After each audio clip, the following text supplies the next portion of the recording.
worldwide search, and now presented in high definition. Many scenes are graphic in nature, and viewer discretion is advised. World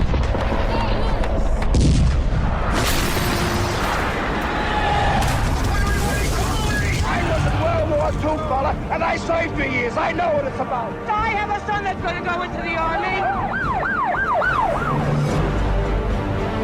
We fight because we must fight. If we're to live in a world where every country can shape its own destiny, we will not be defeated.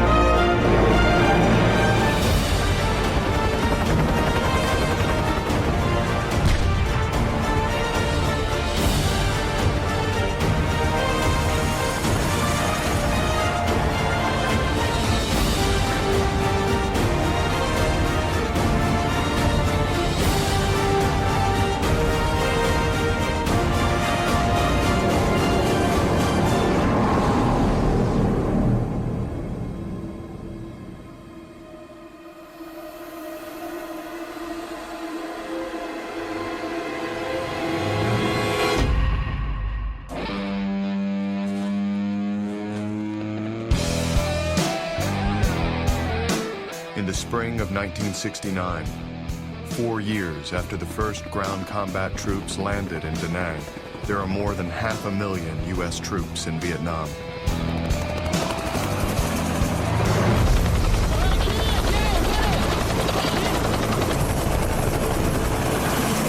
But the war that once garnered the vast majority of America's support has drastically changed.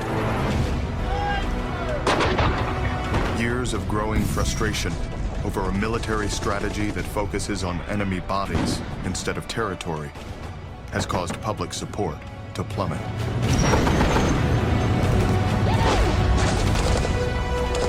And for the first time, the American soldiers in Vietnam are feeling the effects of the anti-war movement at home.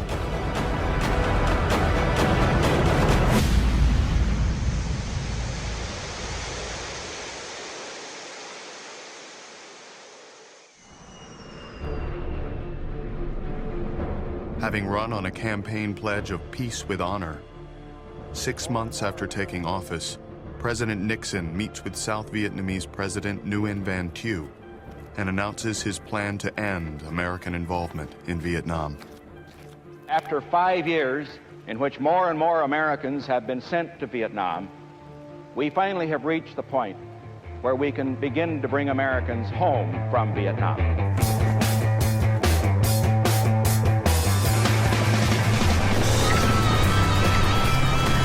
The U.S. military now begins the long and complicated process of withdrawing American troops and training the South Vietnamese to take over full combat responsibilities. The strategy is called Vietnamization.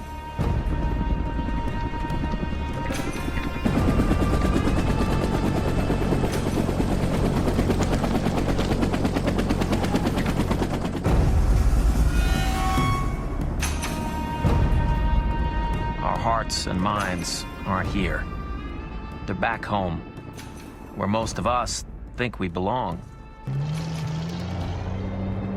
24-year-old Don DeVore is an artilleryman with the 1st Infantry Division, stationed at Firebase Gym, just north of Saigon.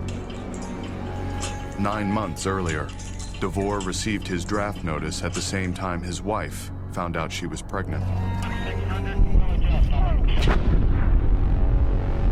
Last fall, when my wife told me she was pregnant and I got my draft notice, I recall being violently sick to my stomach. I mean, it was just an awful feeling. I had no desire to go into the service. I had no desire to probably have to go to Vietnam. We all really had the same mission. Let's get this over with. Let's stay safe, and let's get back home to our families. Because we all know we're trying to get the hell out of here. And none of us wants to be the last guy to die for a lost cause. Vietnam.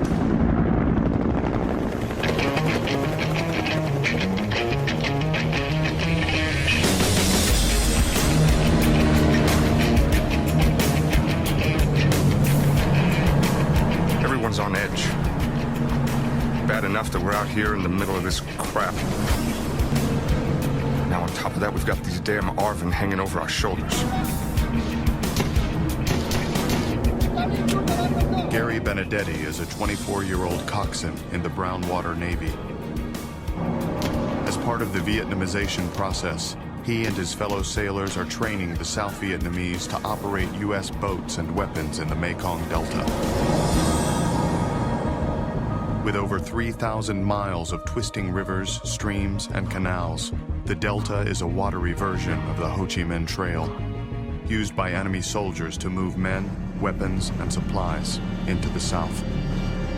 It's also home to over half the population of South Vietnam, an estimated 8 million people, and produces nearly 70% of the country's rice, making it one of the most highly contested areas in South Vietnam.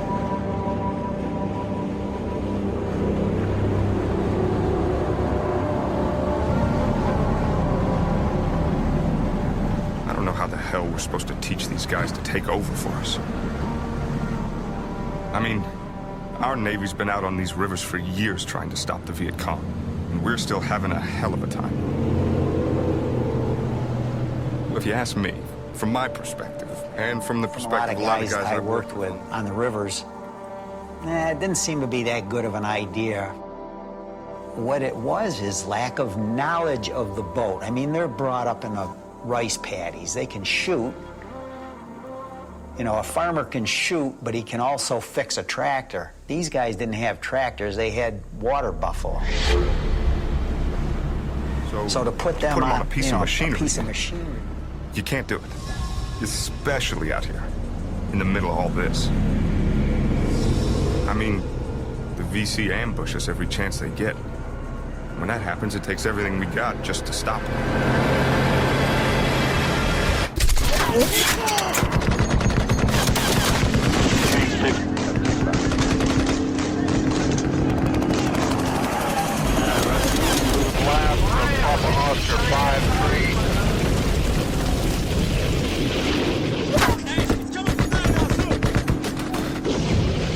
Forget about winning.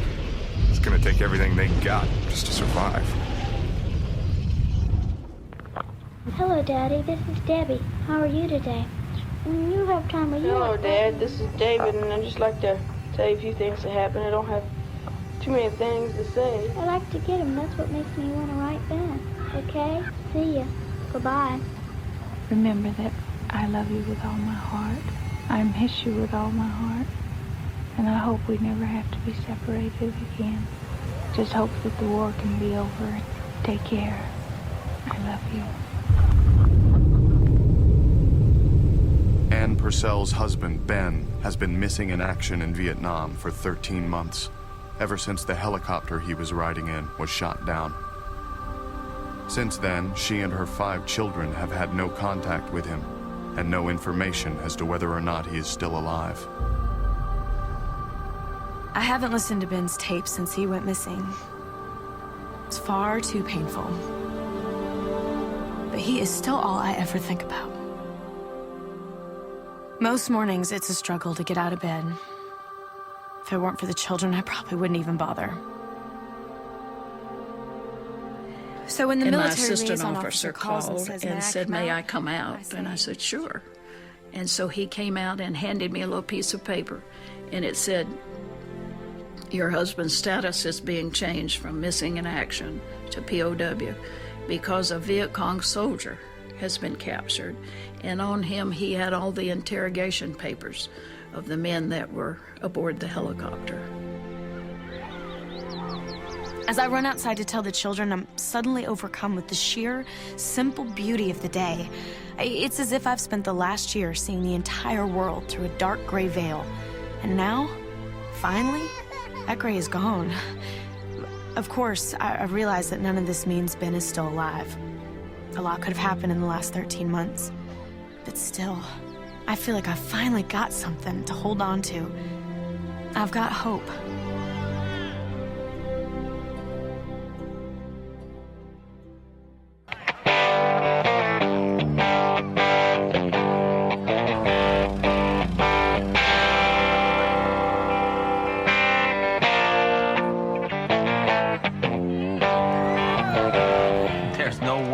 describe this place. Other than Woodstock, it is one weird, wild place. And I'm loving every minute of it. Don DeVore's world has quickly changed. 3 days ago, he was in Vietnam. Now he's home on emergency leave because his wife went into early labor. She and the baby are fine, but his sleepy hometown has undergone quite a change.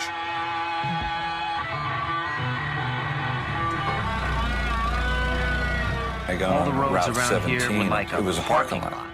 I thought perhaps there was an accident or something, but it was just so many cars there. I couldn't believe it. I turned on the radio, and they were reporting on Woodstock. So I called some friends who lived nearby in the area, and they came over and we said, let's go to Woodstock. Well, come on, all of you big, strong men. Uncle Sam needs help again.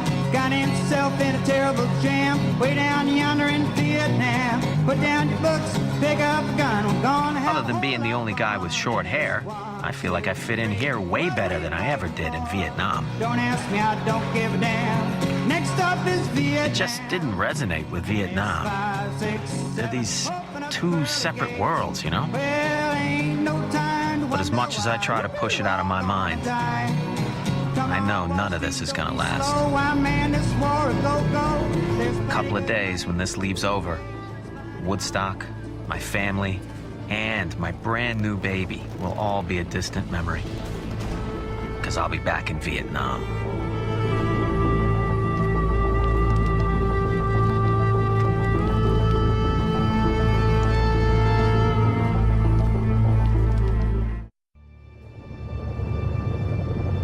Every day here is the same as it was before I left. We send out round after round for hours at a time, and then we sit back and wait, bored out of our minds, until it starts again.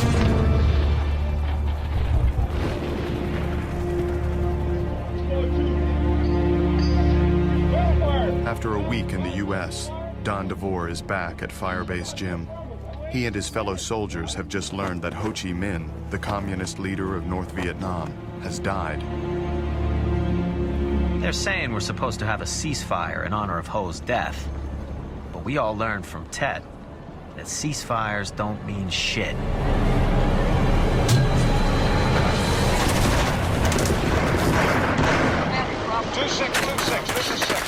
Our units in the field have been calling in for artillery support all day. I bet we fired at least 1,000 rounds in the last few hours.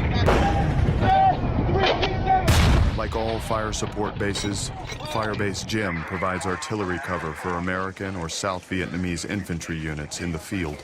When these troops come under attack, they depend upon nearby fire bases for survival.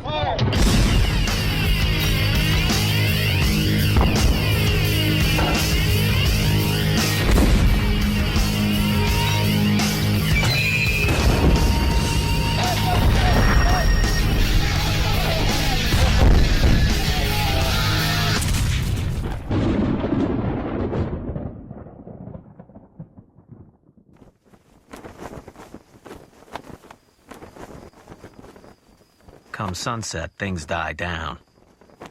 But we're still on full alert. Not surprisingly, enemy forces launch the majority of their attacks at night, under the cover of dark. Fire bases, such as Gym, are considered primary targets. And since the bases are immobile, the VC have ample time to scope out any weaknesses.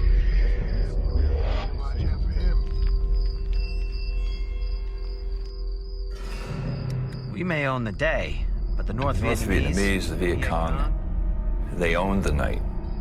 That was their time.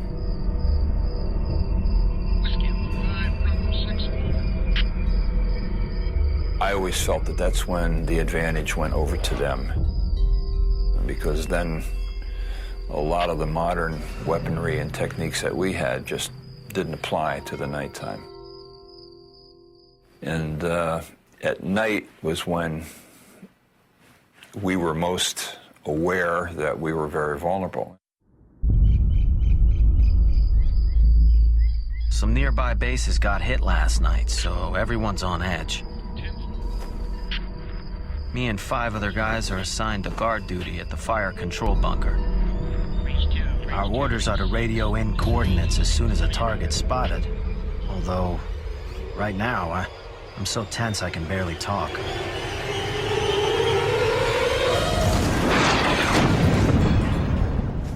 All of a sudden, I hear an explosion on top of the bunker.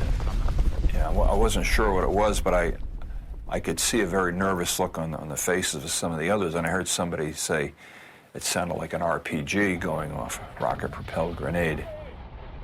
All of a sudden, this terror just goes through everybody, you know. I heard somebody yell, "There are dinks in the wire."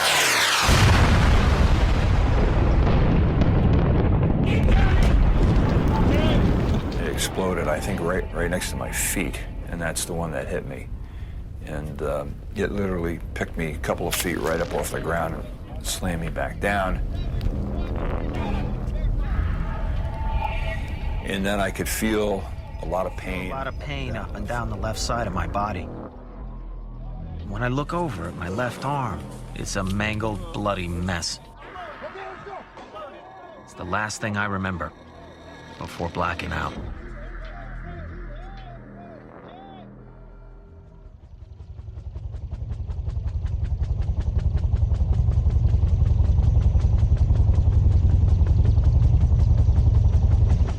By dawn, the attack on Firebase Gym is over. As usual, the enemy withdraws at first light, when American firepower is once again most effective.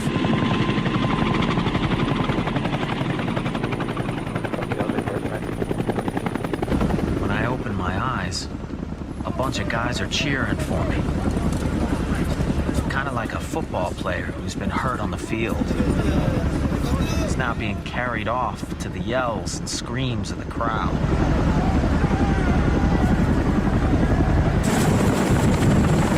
And as we lift off, a calm starts to come over me.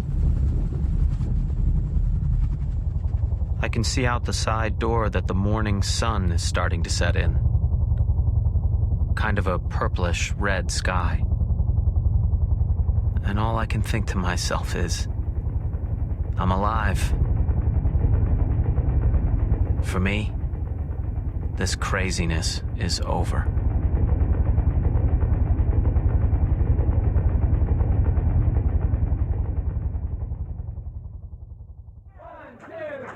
In the fall of 1969, the anti-war movement is heating up. On October 15th, more than 1 million people across the country, in both small towns and large cities, participate in the Vietnam moratorium demonstrations. It's the time of the season when love runs high.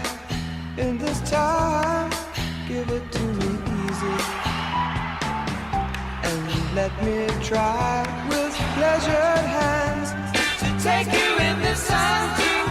Meanwhile, even though the total number of troops is starting to be reduced, the military still needs men to fill its ranks, and a draft to meet that need. For years, local draft boards have been widely criticized for a deferment policy that gives preference to students and the wealthy. So, on December 1st, 1969, the Selective Service holds its first draft lottery since World War II.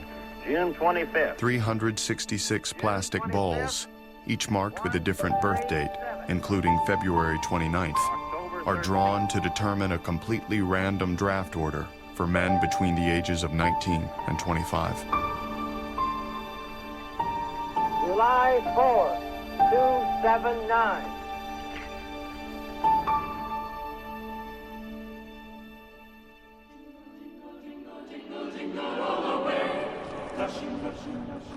Dashing through the snow, when one was open sleigh, o'er the fields we go, laughing all the way. The children have been the happiest I've seen them since Ben left.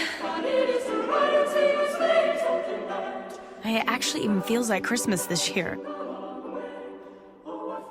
Ann Purcell and her family are celebrating their first holiday since learning her husband, Ben, is among the approximately 400 known prisoners of war being held in North Vietnam.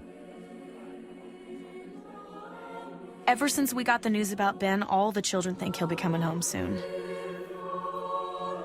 My daughter, So Debbie, was is even just convinced that we're going to convinced get a that letter we were at going to Christmas. get a letter at Christmas. And she would go to the mailbox every day. It just broke my heart. I just wanted to cry. And I said, Debbie, you know, I hope we get mail, but I just don't want you to just be there every day and agonize over this. And I guess I agonized over it as much as she did. But she still went every day. And she was so disappointed that we didn't get one. It breaks my heart to see her so disappointed. But even more, it makes me realize that I've actually got to do something. I can't just sit back and hope anymore. I've got to do whatever it takes to make my family whole again.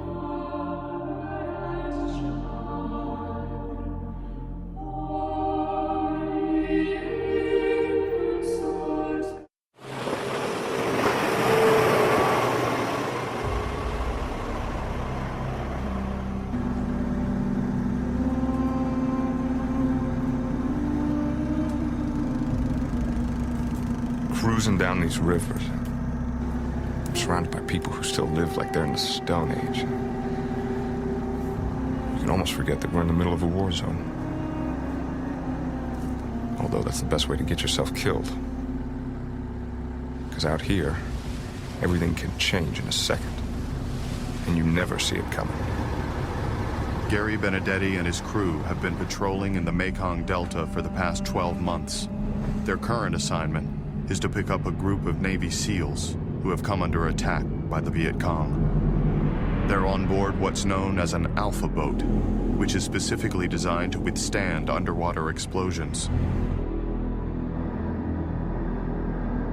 The further we go, the narrower the river gets, to the point where it's less than 100 feet across.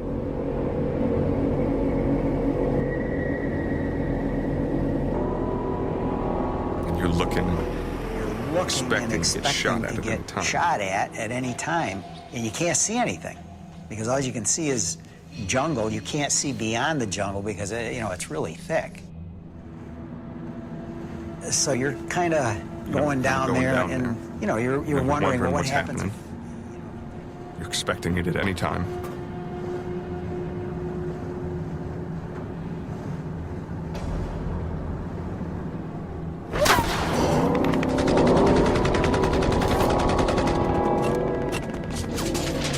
Suddenly, we're taking sniper fire from the shoreline. Everybody opens up. You don't even know what the hell you're shooting. You just keep shooting.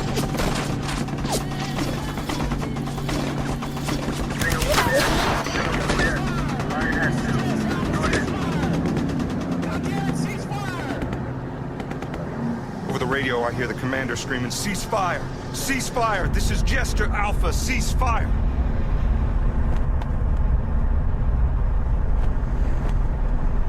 When the smoke finally clears, you can see what we've hit.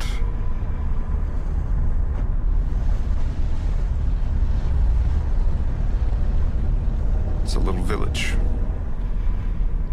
full of people, all dead. I can feel my blood start to boil. Because, the VC, they do this on purpose. They hide behind these people, and then they fire on us. Because they know we'll fire back. It's their way of making sure the civilians don't trust us. In a few more weeks, I'll be going home. When I do, I sure as hell hope the South Vietnamese can pick up the slack. Because judging from how these VC treat these people, God help them if they can't.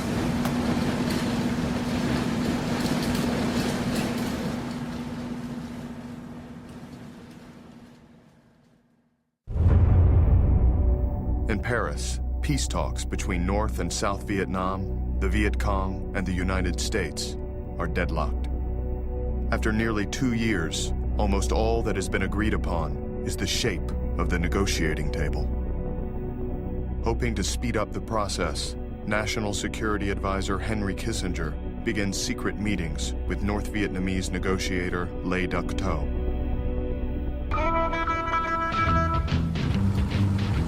Meanwhile, Nixon's Vietnamization program is being slowly but steadily implemented. Throughout the country, U.S. troops are handing over equipment, bases, and years of military knowledge to the South Vietnamese. It's going to be a shambles. There are good ARVNs, don't get me wrong, there are some really crack outfits, but the rest of them, I don't want any part of it. It's going to be bad.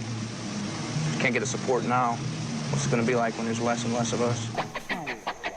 As it becomes clear that America's goal is no longer full-fledged military victory, but instead an honorable exit from Vietnam, the morale of troops is affected. This stuff smells pretty strong. It is. It's really nice stuff over here.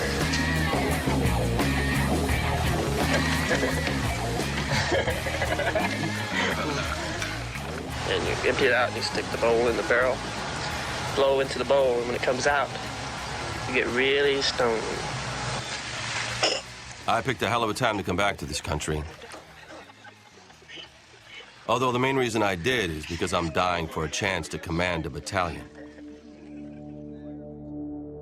Lieutenant Colonel James Anderson is an aide to General Creighton Abrams, the overall U.S. military commander in Vietnam. 7 years after serving as an advisor to the ARVN, Anderson now prepares to take command of a troubled American battalion. General Abrams turned to me one night at the dinner table and he said, Jim, he said, why don't you take command of that battalion? It was almost as though to say, okay, wise guy, you seem to have all the answers. Won't you go show me? And I said, I'd love to take command of that battalion.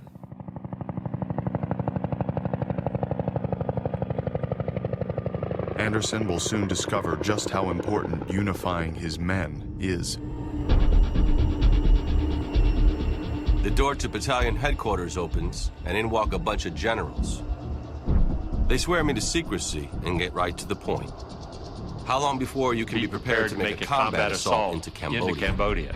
And I said, are we talking about in terms of hours, days, weeks, months?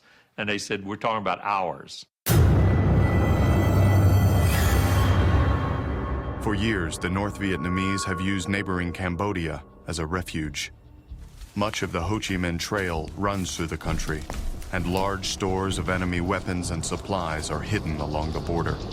But since the start of hostilities, U.S. policy has prohibited its ground troops from entering the country for risk of widening the war. In early 1970, however, President Nixon sees a window of opportunity when the Cambodian leader Norodom Sihanouk is ousted by the pro-American general Lon Nol.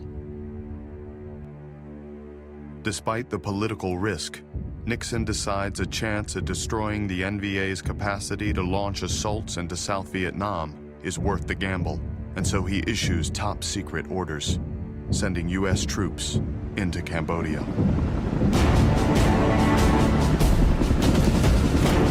It's like a shot of adrenaline, straight into my veins. Within hours, hundreds of soldiers are assembling. Massive amounts of ammo and supplies are being flown in and distributed.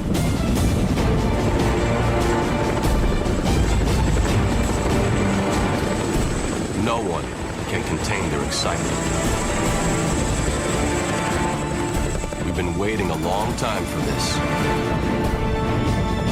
A chance to cross that forbidden line and see what's on the other side. We're finally going into Cambodia.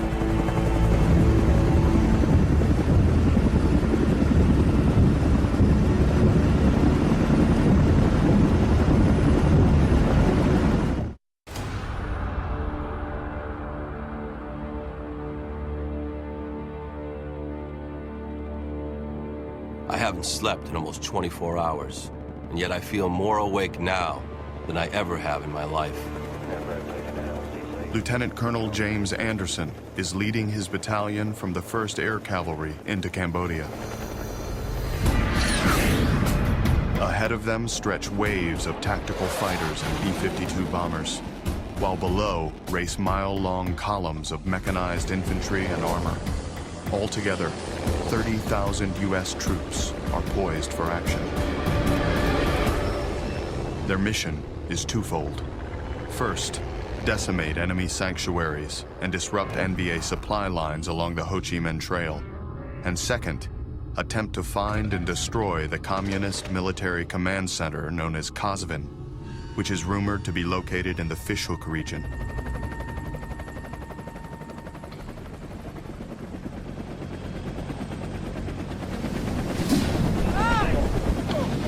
As soon as we hit the ground and get organized, we move out.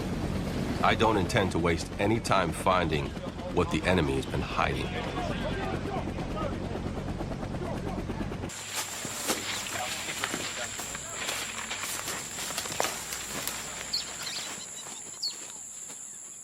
Roger, we just come up on a trotter here. I think it's into a small village.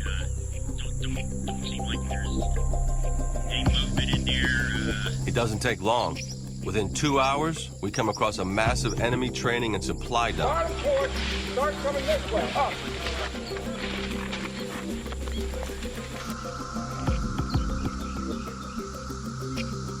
Right away, the guys start calling it the city, because it has almost everything you could imagine that you would have in a city. That you would have in a city any place else. You had schools, you had hospitals, you had ammunition storage areas.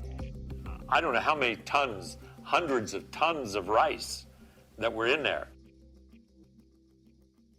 I was shocked that they had it, that it was that large and it was that close to the border. I don't think we were more than 7 miles into Cambodia. So if there's that much here, I can only imagine how much is out there.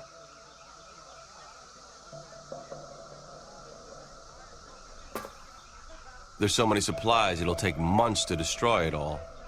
And the last thing I want to do is get so hung up with this that we fail our primary objective.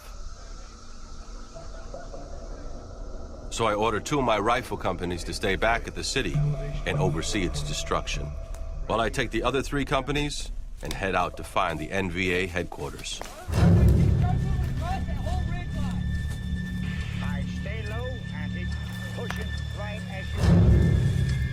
While Anderson and his men speed towards their objective, President Nixon prepares to deal with the political problem, the uproar that the news will surely provoke.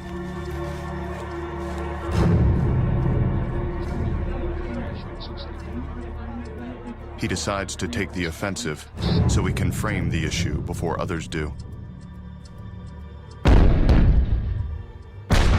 Tonight, American and South Vietnamese units will attack the headquarters for the entire communist military operation in South Vietnam. This is not an invasion of Cambodia. The areas in which these attacks will be launched are completely occupied and controlled by North Vietnamese forces. We take this action not for the purpose of expanding the war into Cambodia, but for the purpose of ending the war in Vietnam and winning the just peace we all desire.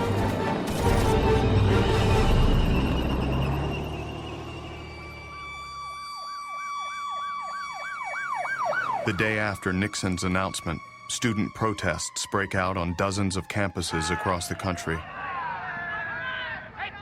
On May 4th, 2,000 students rally at Kent State. As the demonstration erupts into violence, members of the Ohio National Guard suddenly open fire on the crowd of students. In 13 seconds, 67 live rounds are fired. 4 students are killed. 8 more are wounded. 1 permanently paralyzed. Public reaction is horrified and widespread. 4 million students go on strike, forcing 450 colleges, universities, and high schools to shut down.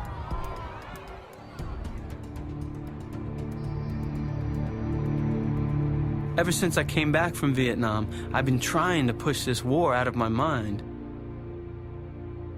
But seeing this makes me realize I can't keep quiet anymore. 2 years earlier, Barry Romo returned home from Vietnam with the body of his nephew, Robert, who was killed in action after the Tet Offensive. I can't lie to myself anymore because this war isn't ending. So I grab a buddy of mine who served with me over there, and we put on our fatigues that we had worn in Vietnam, and we still had them, and they still fit. And we went to the anti-draft rally. And as I'm looking around at all those faces of those kids, all the frustration and the anger and the loss that I've been feeling boils up inside of me. I don't care what the hell anyone thinks or what anyone says. This has got to end. This has got to end now. So I jump up and I start telling all these kids that if they're brave enough to burn their draft cards and risk going to jail, well, then I support them. Because I've had enough fighting, enough killing, and enough of this war. It felt liberating. I felt like someone had taken 10,000 tons off my shoulder. I no longer was bearing the burden of Richard Nixon and Lyndon Johnson's sins. That I was taking a good stand and a manly stand and a human stand and a purposeful stand.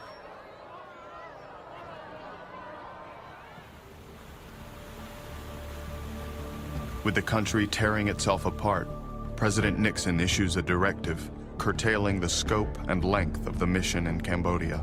He pledges that U.S. forces will advance no further than 19 miles into the country and sets June 30th as the date all American troops will return to South Vietnam. According to our intelligence, we're less than 3 miles from the North Vietnamese headquarters.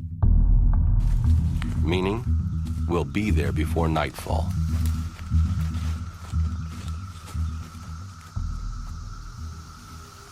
But just as we're closing in on our objective, I get a call from division headquarters telling me to halt in place. Do not go any further. Don't go any further. Doesn't make any sense to me tactically. And I was pretty upset about it. I called and I said, who in the hell is making this kind of dumb decision? You know, I'm within 5 kilometers of my objective, and we can be there by nightfall. I said, what's going on? And well, finally the division commander got on the phone and said, Anderson, shut up and listen. Your orders are halt in place, don't go any further. I found out later that President Nixon reported to the American people that our objectives in Cambodia were limited. I'm absolutely speechless. For the first time in a long time, it seemed like we were finally using some common sense in this war. Now, I'm not sure what the hell we're doing.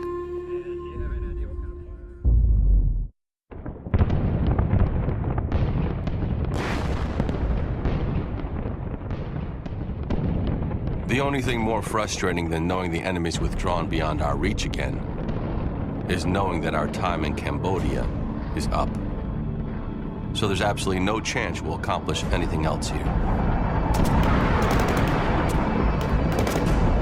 At the end of June 1970, after 8 weeks of operations, the 30,000 U.S. ground troops prepare to leave Cambodia.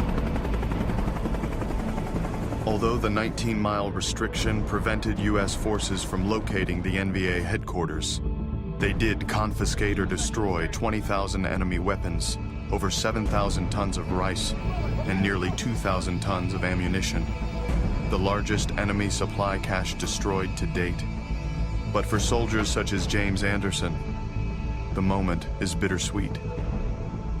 What really gets to me is how much time it must have taken the enemy to accumulate all these weapons and ammo. And the fact that they were making this effort to bring all of this stuff down. I mean, they were preparing for a major invasion into South Vietnam. And it was just clear as could be. As could be, right here. Right there. There's so much rice and food stuff. We can't haul it all away, or even burn it. I guarantee you, the NVA will rebuild their supplies, and the second we're out of Vietnam, they'll launch their major invasion. We may have bought a little time, but I'm afraid that's all we've done.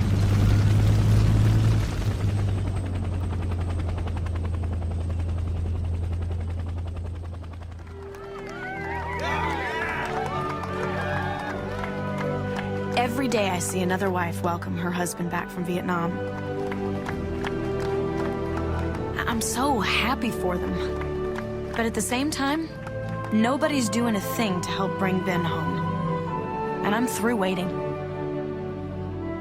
In the summer of 1970, Ann Purcell becomes a founding member of the National League of Families, an organization with only one mission: to obtain the release of all prisoners, a full accounting of the missing, and the return of all recoverable remains of those killed in Vietnam.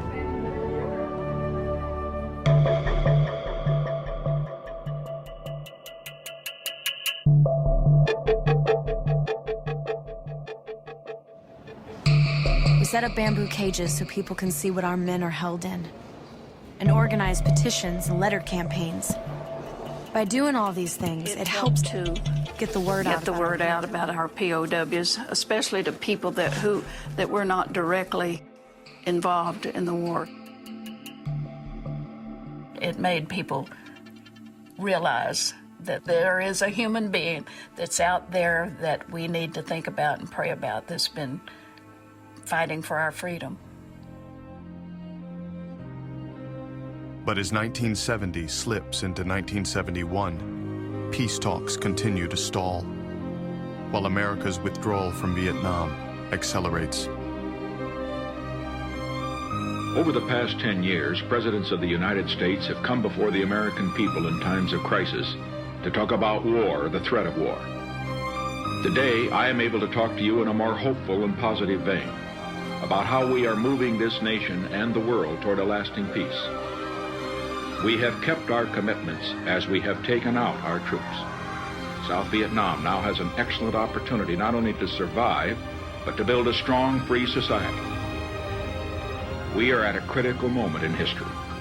What America does or fails to do will determine whether peace and freedom can be won in the coming generation. That is why the way in which we end this conflict is so crucial to our efforts to build a lasting peace in coming decades. The right way out of Vietnam is crucial to our changing role in the world.